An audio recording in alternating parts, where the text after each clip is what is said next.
Salut à tous, bienvenue sur ma chaîne YouTube, sur le canal de Cédric Canal. Alors, vidéo après le match contre Bologne. C'était le premier match de l'année 2025 à San Siro pour l'Inter ce mercredi soir. J'étais au stade parmi les 63 000 personnes à peu près dans ce froid de Milan, puisqu'il faisait 1 degré, 2 degrés au coup d'envoi. On était sur du -1 à la sortie du stade, donc bien froid. On va pas dire, en tout cas, que le scénario a aidé pour réchauffer l'atmosphère. Un match assez frustrant. Alors, premier point dans ce débrief, on va pas tomber dans l'alarmisme. Match nul contre Bologne, c'est pas un résultat catastrophique. Prendre un point contre Bologne, c'est arrivé l'an dernier pour l'Inter. Donc voilà, surtout que ça arrive après en championnat, 6 victoires de rang. Donc il n'y a pas non plus de quoi tout jeter, on va dire, après 90 minutes. C'est vrai que ça arrive après un match contre Venise qui déjà avait été assez poussif. Et ça va être le premier point de ce débrief. On se fait une équipe qui, depuis le retour d'Arabie Saoudite, semble plutôt en difficulté physiquement. Si on regarde l'AC Milan, la Juve et l'Atalanta qui étaient aussi en Arabie Saoudite pour cette Super Coupe, quand on voit les résultats et les contenus de ces équipes-là, on n'a pas l'impression non plus que ce soit la grande forme. Donc sans doute, le voyage en Arabie Saoudite et passer quelques jours là-bas n'a pas aidé, surtout pour Milan et l'Inter qui ont eu 2 matchs en l'espace de 3-4 jours à jouer, des matchs importants sur lesquels tu ne fais pas de rotation, tu mets ton équipe type. Et surtout, il y a aussi une forte débauche d'énergie aussi mentale pour ces gros matchs-là. Petite aparté, petite parenthèse.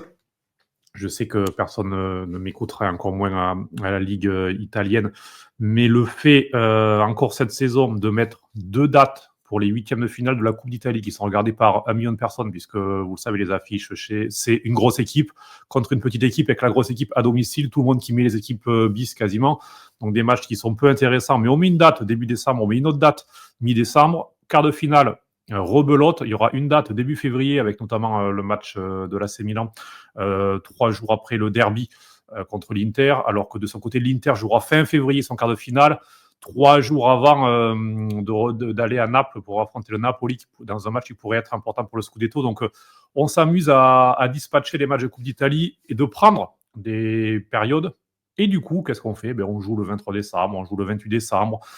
Au retour de l'Arabie Saoudite, tout de suite, 5-6 jours après, on rejoue le match de championnat. Alors, comme en Espagne, ils mettent de la Coupe d'Espagne après la Super Coupe pour les équipes qui reviennent.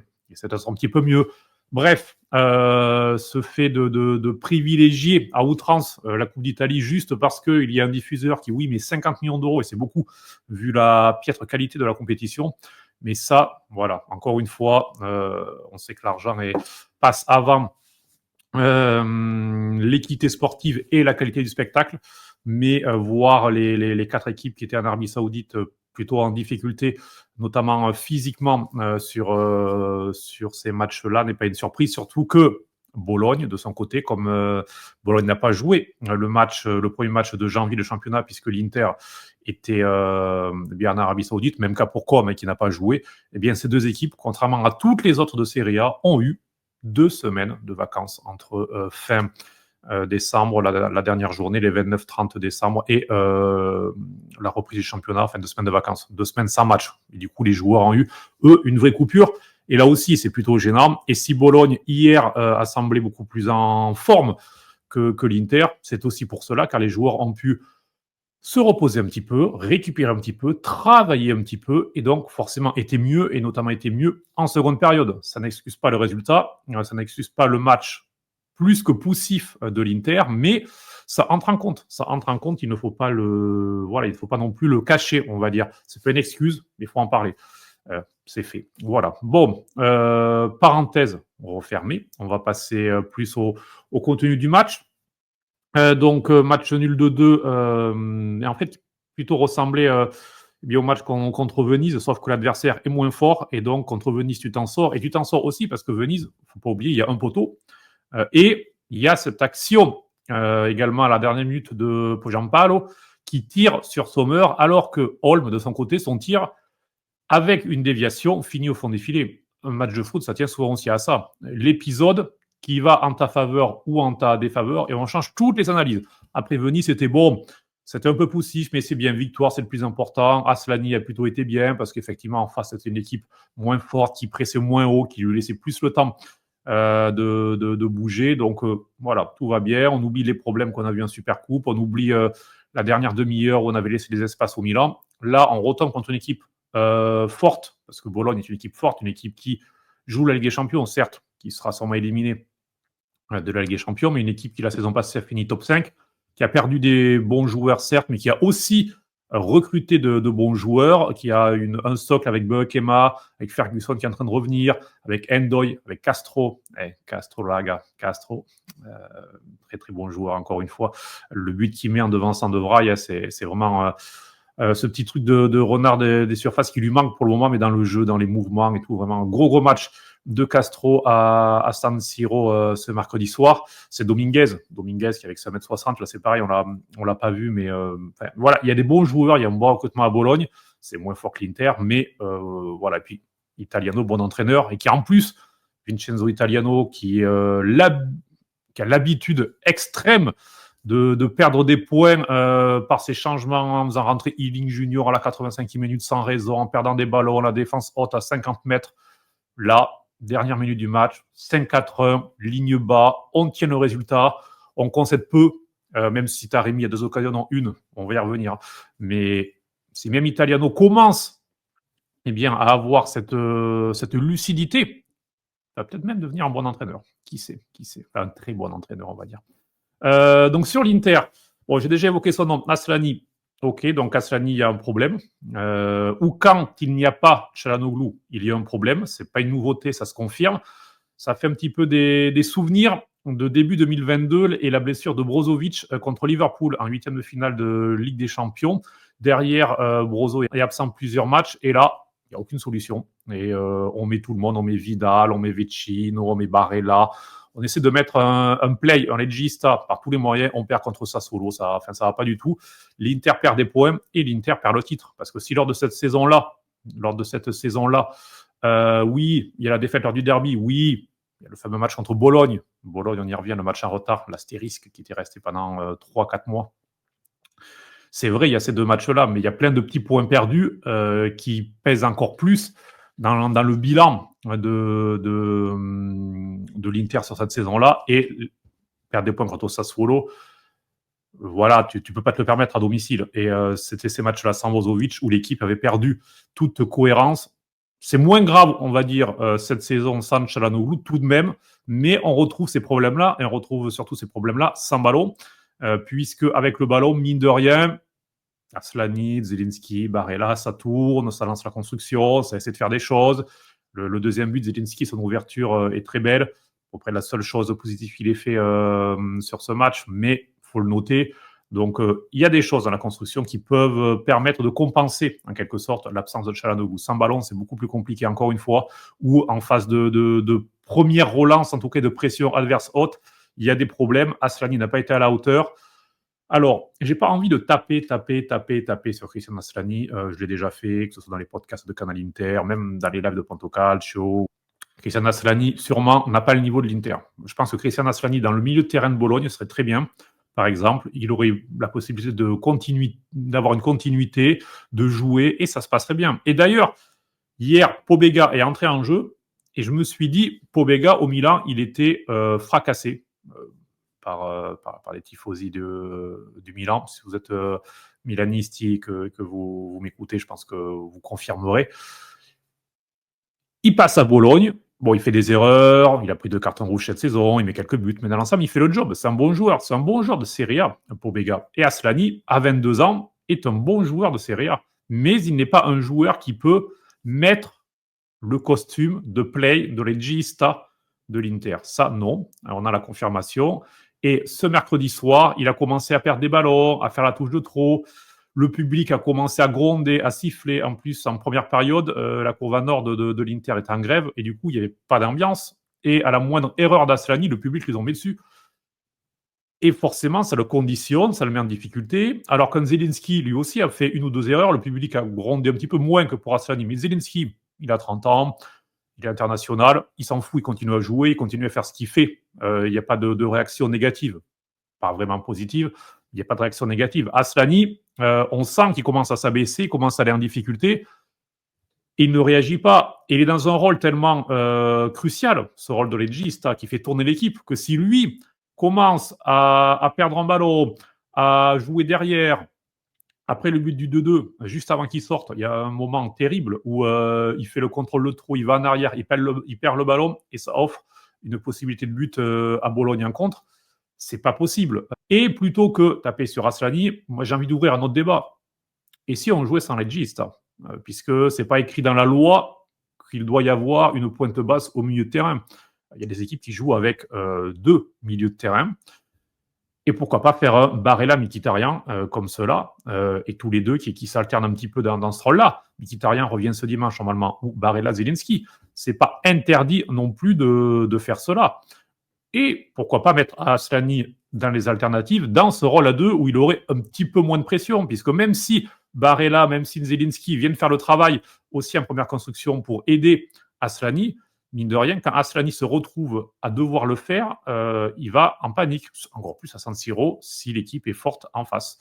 Donc, un changement tactique, au moins sur des bouts de match, voire et surtout quand Çalhanoğlu n'est pas là, pour moi, ce serait une bonne chose. Aussi, pour devenir un peu plus imprévisible pour les adversaires, puisque le problème aussi de l'Inter, c'est qu'il y a une façon de jouer qui est déposée, qui est brevetée. Le jeu de Simone Inzaghi, qui émerveille une partie de l'Europe aussi. Enfin, on ne va pas critiquer Simone Inzaghi sur la façon dont il fait jouer son équipe. On n'en est pas là, bien sûr.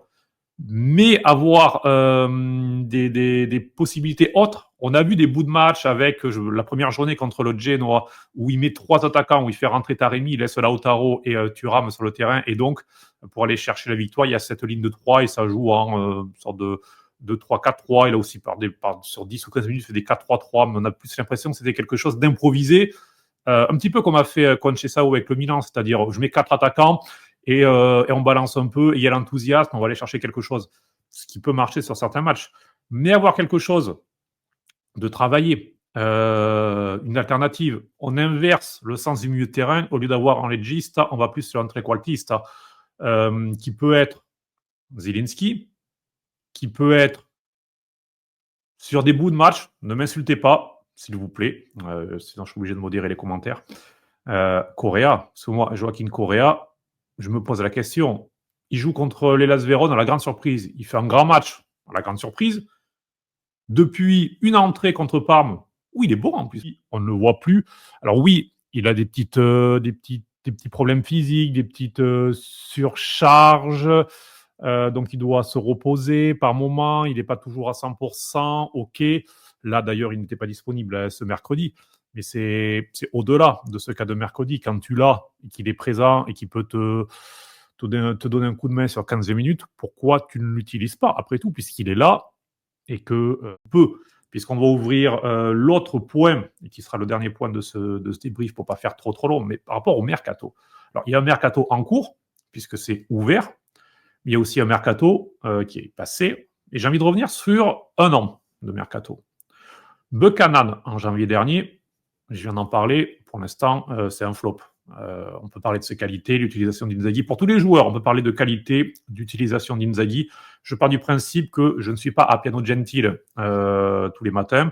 Je n'ai pas les données athlétiques, physiques. Je ne parle pas avec les joueurs, donc je ne sais pas d'un point de vue mental où ils en sont. Donc, je fais confiance à Simone Inzaghi et au staff malgré tout. Je parlais avant de Correa.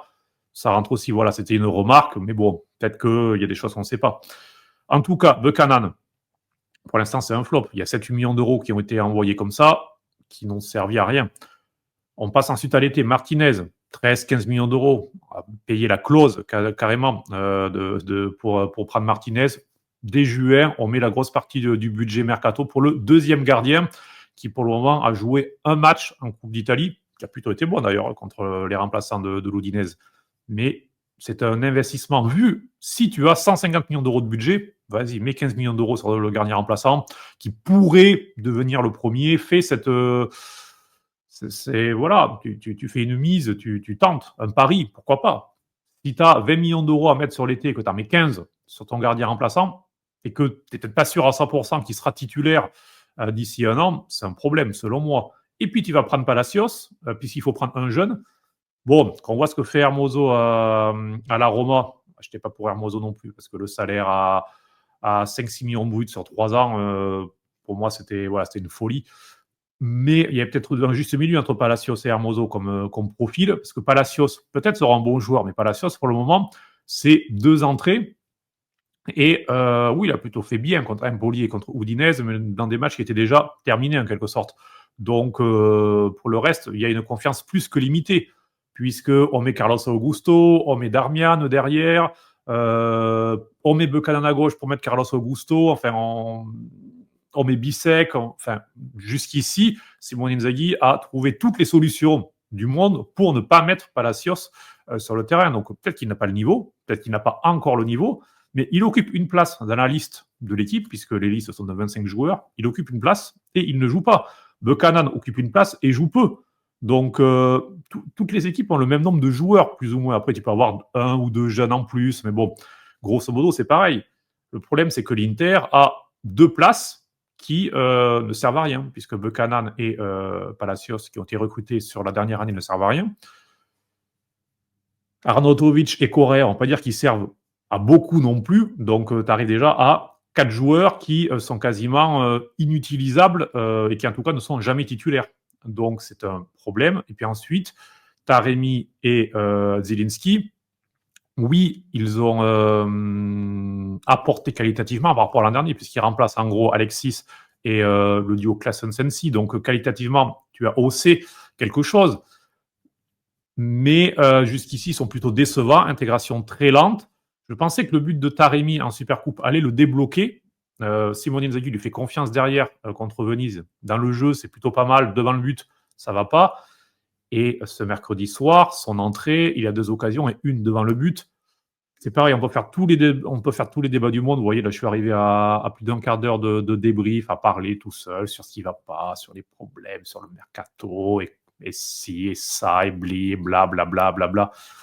Et si Taremi, devant le but, après un gros travail de Thuram qui lui met le ballon parfaitement dans les 6 mètres, si Taremi, il pousse pas le ballon au fond des filets, voilà, on en est là. À un moment donné, on peut faire tous les débats qu'on veut. Le football, c'est ça aussi. Donc, les changements hier n'ont pas été bons, oui. L'arbitrage, il y a des débats, des polémiques, oui. Mais ce match, même en jouant pas bien, même contre une équipe de Bologne plus fraîche physiquement que toi, même avec des changements qui n'ont pas apporté dans la qualité des changements qui sont télécommandés, qui sont faits un petit peu prévus avant le match, c'est-à-dire Pavard, Darmian pour redonner du temps de jeu à Pavard, Fratesi, Aslani, comme d'ailleurs c'est le même changement qu'à Venise. Si vous regardez les 3 premiers changements ce mercredi soir, c'est les mêmes, alors qu'à Venise, tu gagnes et tu dois gérer un score. Là, tu les fais alors que tu es à 2-2, tu dois gagner le match. Donc, que tu sois en gestion du score ou tu dois aller marquer, tu fais les mêmes changements. Donc bon, dans la lecture du match, on va dire qu'il n'y a pas forcément du génie. Mais Taremi, là, la balle il doit marquer. Et si tu marques, eh ben, c'est comme contre Venise. Tu fais, oh bon, on a gagné et on oublie un petit peu les problèmes, on va de l'avant.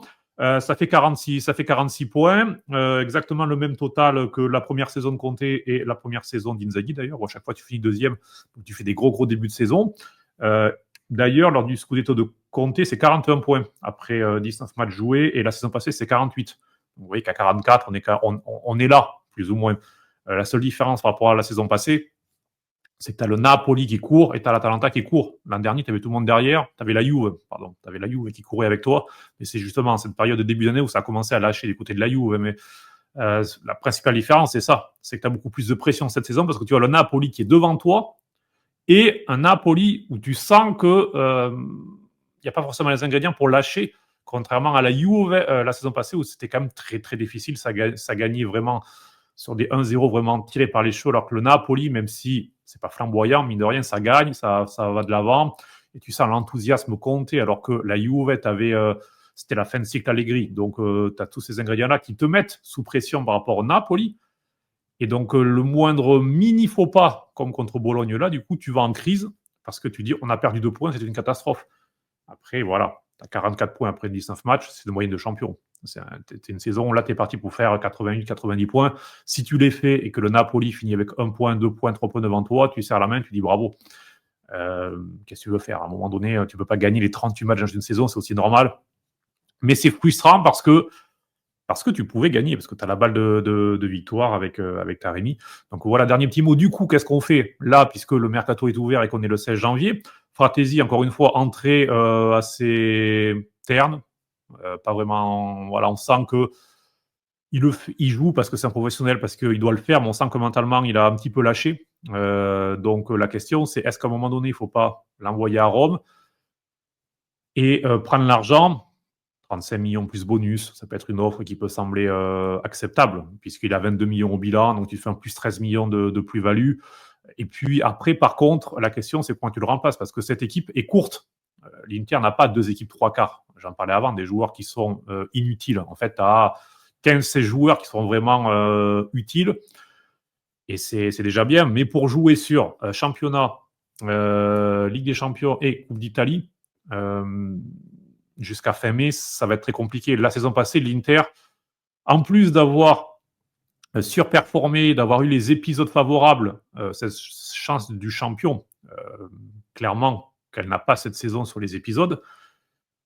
Si en plus tu dois aller loin en Ligue des Champions l'an dernier, il ne faut pas oublier qu'en sur 2024, l'Inter a joué 2 matchs de Ligue des Champions sur la première partie de saison. 8e de finale, aller-retour contre l'Atlético. Stop. Là, il y aura 2 matchs déjà en janvier de phase de Ligue, et il y aura 2 matchs, quoi qu'il arrive, minimum, puisque l'Inter est un minimum en play-off, donc soit les play-offs en février, soit les 8e de finale directement en mars. Mais donc l'Inter, déjà, a plus de matchs de Ligue des Champions à jouer, avec un effectif qui, je le disais, c'est un petit peu amélioré qualitativement, mais quantitativement peu au final, et il y a plus de blessures. Il y a plus de blessures à l'Inter, parce que la saison passée, la réussite du champion était aussi sur les blessures. Acerbi, cette saison, est absent la moitié du temps. Mkhitaryan a eu son premier problème physique depuis son premier semestre à l'Inter, qui avait été un peu compliqué avec pas mal de blessures. Là, de nouveau, il ne faudrait pas qu'il retombe dans la spirale négative physiquement qu'il avait eu sur sa dernière saison à la Rome, on ne sait pas. Donc voilà, il y a Pavard pareil qui revient tout juste de blessure, Bissek qui est blessé, Lautaro qui semble revenir un petit peu mieux en forme physiquement, mais qui pendant 4 mois, c'est comme s'il n'était pas là physiquement. Donc il y a aussi ce côté athlétique qui et l'Inter qui a un peu moins de réussite, parce que ce sont des blessures musculaires plutôt de courte durée. C'est pas des ligaments qui pètent et qu'on perd le joueur 6 mois. À chaque fois, c'est 2 semaines, 3 semaines. Donc, c'est pas très grave. Quand le joueur revient, il n'est pas complètement hors de forme. Mais mine de rien, c'est tout de même du temps. Voilà, c'est des matchs perdus, c'est le temps de revenir. Vous voyez, comme Pavard, on passe 1 ou 2 matchs sur le banc à rentrer. Donc, ça limite les rotations. Et donc, intervenir sur le mercato de janvier plutôt qu'aller recruter des joueurs de l'Europe de l'Est, des Argentins pour le projet Octree, ok, très bien, on met 5 millions sur un Argentin de 19 ans, on en met 4, ok, c'est très bien. On veut faire une équipe U23, ok, c'est très bien. Mais ça ne doit pas être le seul objectif, c'est bien de penser au futur. Enfin, j'ai envie de dire même que l'Inter pense au futur, c'est une très bonne chose. Il faut aussi penser au présent. Et le présent, c'est un Scudetto à gagner. En tout cas, aller à la lutte jusqu'au bout. Encore une fois, si le Napoli fait mieux ou l'Atalanta fait mieux que toi, ben, tu dis bravo, mais toi, tu dois en tout cas faire tes 90 points pour dire ben, moi, j'ai fait ma saison. Et tenter d'aller en quart de finale au moins de Ligue des Champions. Et pour cela, ça manque de rotation. Est-ce qu'il faut intervenir en défense, au milieu ou en attaque? Moi, je dirais les trois. Mais bon, je ne pense pas que ce soit possible. S'il y avait un joueur à aller chercher, ce serait peut-être un attaquant différent, puisque l'Inter joue avec 3 attaquants pour 2 places. C'est beaucoup trop peu. Au milieu de terrain, on peut espérer que ça revienne. Et après, si Fratesi part, oui, tu retouches au milieu de terrain. Mais je veux dire, sans même parler d'arrivée ou de départ, pour moi, c'est envoyer Palacios en prêt, mettre Arnautovic hors liste, prendre un attaquant. Si tu peux prendre ensuite aussi un défenseur en prêt, et si Fratesi part et que tu retouches ton milieu avec un autre milieu de terrain, voire un deuxième, et Asllani en prêt, ok. Là, je commence à faire une liste un peu longue. Donc, je ne pense pas que l'Inter ait la capacité ni financière ni l'envie de chambouler autant l'équipe. On voit que la Juve est en train de recruter, que le Milan, que l'Atalanta vont recruter, que le Napoli va recruter après le départ de Guevara. L'Inter semble plutôt absente sur le marché des transferts. quelque chose, pour moi, il le faudrait aussi pour donner un petit peu de fraîcheur mentale à l'équipe. Et puis, le côté, on ne cherche pas une équipe qui gagne, oui et non, puisqu'on est dans une société où les gens, moi le premier, hein, on se contente assez facilement. On a le ventre assez plein assez rapidement, et lorsque les choses vont bien, on fait ça va. Quand on te change un petit peu les choses, un petit peu de concurrence différente, ça peut te faire du bien. Zelensky et Taremi, que ce soit par leur façon d'être arrivés ou par les choix d'Inzaghi en tout cas, ne sont pas devenus des titulaires bis, ce sont des remplaçants. Peut-être qu'un ou deux joueurs qui arrivent avec de la fraîcheur, avec de l'envie, avec de la jeunesse, parce que Taremi et Zelensky sont des champions, ok, mais sont trentenaires. Donc ils ont, malgré tout, ils ont déjà beaucoup gagné. Ils n'ont peut-être pas une fin phénoménale. Peut-être qu'un petit peu de jeunesse, mais pas de la jeunesse à la Palacios, un petit peu de jeunesse à la Endoy de Bologne. C'est pas un phénomène, mais c'est un joueur qui peut jouer piston, c'est un joueur qui peut jouer attaquant, c'est un joueur qui peut rentrer dans les rotations, c'est un joueur qui dribble, c'est un joueur qui peut te, voilà, le profil qui peut te faire du bien, ce genre de joueur. Donc ça pourrait être une bonne idée de retoucher l'équipe pour toutes ces choses-là. Est-ce que ce sera fait d'ici début février? On verra. Bon. Vous avez entendu? Le yin, le yang. J'ai fait trop long. C'est pas terminé, mais j'ai fait trop long. C'est un vrai plaisir. Abonnez-vous. Commentez cette vidéo. Dites-moi ce que vous en avez pensé. On peut en débattre ensemble. Si vous avez des idées de vidéos, pareil, allez-y. Écoutez Canal Inter, les podcasts. Écoutez Planto Calcio, les podcasts. Regardez ma chaîne. Suivez-moi sur les réseaux sociaux. C'est en bas, c'est ici. Et puis nous, on se retrouve prochainement. Je vais essayer de remettre un petit peu de vie sur ce canal. Ciao.